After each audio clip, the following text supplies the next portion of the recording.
अगर आप खौफनाक कहानियों की तलाश कर रहे हैं तो यहाँ आपकी तलाश पूरी होती है। पूरी कहानी जरूर सुनिएगा। शहर की हलचल से दूर एक घना जंगल था। उस जंगल के बीचों बीच एक छोटा सा गांव था। उस गांव में एक गरीब परिवार रहता था।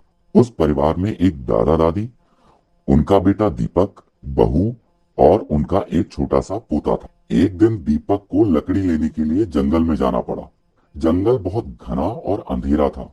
वह जंगल में काफी अंदर तक गया तो उसे एक बड़ा सा पेड़ दिखाई दिया, जिसके नीचे एक बूढ़ी औरत बैठी थी। बूढ़ी औरत ने दीपक को देखा और उसे बुलाकर पूछा कि वह कहाँ जा रहा है। दीपक ने बताया कि वह लकड़ी लेने जा रहा है। बूढ़ी औरत ने उसे सावधान किया और कहा कि जंगल में बहुत खतरा है तो वह वापस लौट जाए। लेकिन दीपक ने उस बूढ़ी औरत की बात को नहीं माना और वह जंगल में चला गया। उसे लकड़ी की बहुत जरूरत थी। वह कुछ ही दूर चला होगा कि उसे एक बड़ी सी गुफा दिखाई दी। गुफा के अंदर बहुत अंधेरा था। गुफा में थोड़ा अंदर जाने पर उसे एक रोशनी दिखाई दी जो एक कमरे से आ रही थी। उस कमरे में एक कुर्सी रखी थी जिस पर एक काला साया बैठा था।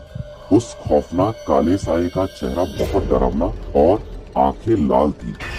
साये ने दीपक से पूछा कि वो यहाँ क्यों आया है।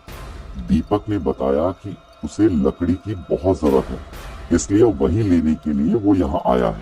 साये ने उससे कहा कि यहाँ से चला जाए, लेकिन दीपक नहीं माना। साये ने दीपक को सावधान रहने के लिए कहा और फिर मुस्कुराने लगी।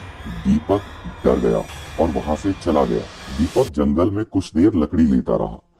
जब वो लकड़ी लेकर चलने लगा तो उसे एक कर्कश आवाज सुनाई दी जो उससे पूछ रही थी कि इतनी जल्दी क्यों जा रहे हो, अभी थोड़ा और रुक जाओ।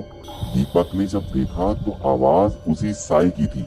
दीपक ने डरते हुए जवाब दिया कि वह अब घर जा रहा है। साये ने मुस्कुराते हुए सावधान रहने के लिए कहा और अचानक वहां से गायब हो गई। जब वह घर पहुंचा तो उसने देखा कि उसके घर में बहुत अंधेरा था। उसने सबको आवाज दी। उसने अपने बेटे को भी आवाज दी, लेकिन किसी ने कोई जवाब नहीं दिया। वह बहुत डर गया और घर से बाहर निकला और गांव में गया। उसने गांव के लोगों को आवाज दी, लेकिन वहां से भी कोई आवाज नहीं मिली। वह गांव से निकला और जंगल की ओर चल दिया।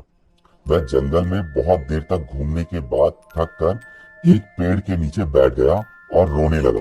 उसे पता ही नहीं चला कि कब उसकी आंख लग गई। जब उसकी आंखें खुली तो उसने देखा कि कुछ लोग वहां खड़े हैं। उसने सबको आवाज दी, लेकिन किसी ने उसकी आवाज नहीं सुनी। जब वे लोग उसके शरीर को ले जाने लगे तो वह समझ गया कि वह अब मर चुका है। उस दिन के बाद से ही कई गांव वालों ने उसी पेड़ के नीचे एक बूढ़ी औरत को बैठे हुए देखा है। ऐसी ही खौफनाक कहानियों के लिए हमारे चैनल को सब्सक्राइब करें।